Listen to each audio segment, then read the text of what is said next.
We would like to touch on the relevance to this public cloud edge interface blueprint. What exactly is the architecture and how we leverage infrastructure as code to actually activate the infrastructure, and kind of underscore this word activate. We're not really deploying physical hardware. We're using the already available cloud, edge cloud, core cloud, edge cloud, and interconnection resources to activate that infrastructure in a DevOps manner using workflows.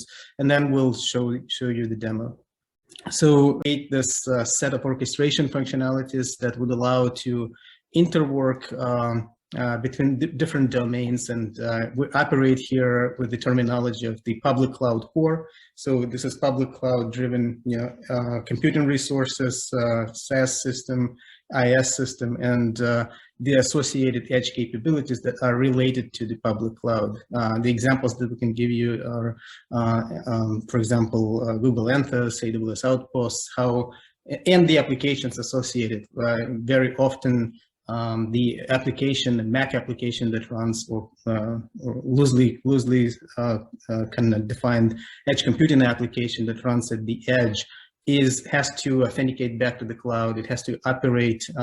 It cannot operate without the core cloud infrastructure.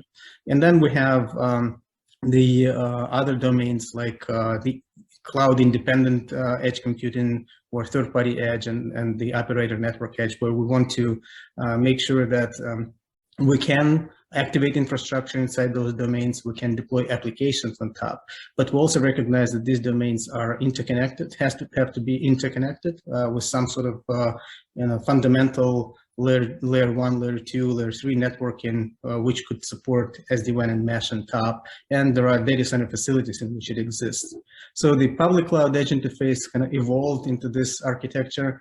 I'm not going to go through too much detail here, but just to highlight that what's in the peach color is basically a combination of EMCO, roughly in this area for the application and function deployment. But we enhance that with the help of Aarna Networks, with the CDS capabilities to integrate infrastructure as code as the method of uniform orchestration of infrastructure in those different domains, like public cloud, edge provider, that obviously these edge providers and public cloud and interconnect providers must support for example, infrastructure as a code, also called providers, in order to activate that infrastructure. And within that, we're able to activate capabilities inside the cloud, inside the edge cloud, like bringing up a physical server, installing an operating system, deploying Kubernetes, and making it ready for EMCO to operate on it by deploying service instances and functions.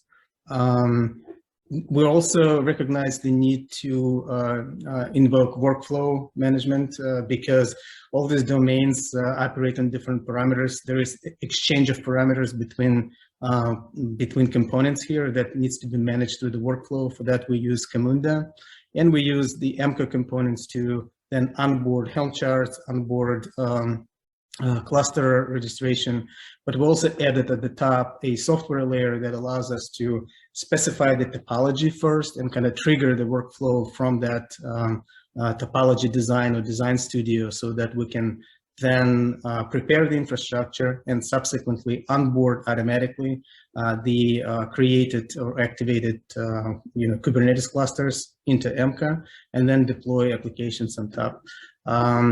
Everything is driven from the DevOps perspective, because the actual code for the infrastructure creation, which is formulated in the Terraform plans, is stored in GitHub, help charts as well. And you'll see an example of how this is all working through on the end-to-end basis. Demo. So we're going to activate, basically build out what's across the bottom in this picture. So we're going to create private infrastructure inside Azure Cloud within this customer's VNet, right? And that involves the private express route connection, right, with private BGP mapped to the private VNet via this vGateway, and able to access IoT services within Azure Cloud. And then for the test purposes, we created this test VM. We then interconnect this, pass control to the interconnection fabric. We use Equinix for convenience because Equinix support Terraform for their infrastructure. So this Azure Cloud is in the US West. The Edge Cloud here, which is a bare metal server that we bring up from scratch, install Kubernetes on it, and then connect to the core cloud. So this Edge server is in Dallas, so this is a real environment, and we create a layer 2 circuit in between. We're able to then connect it all together and then deploy register the deployed cluster to EMCO automatically, and then onboard the service that consists of an IoT edge application. So think of it as a Mac application, and that IoT edge application consists of the application pods themselves, CRD, custom resource definition for that application, and in order to create a connectivity, a BGP daemon set that allows to advertise pod routes to cloud and back and forth. And then we verify end-to-end operation using IoT client. So the orchestration consists of 3 parts: EMCO itself, CDS to run Terraform plans, Camunda workflow, and the front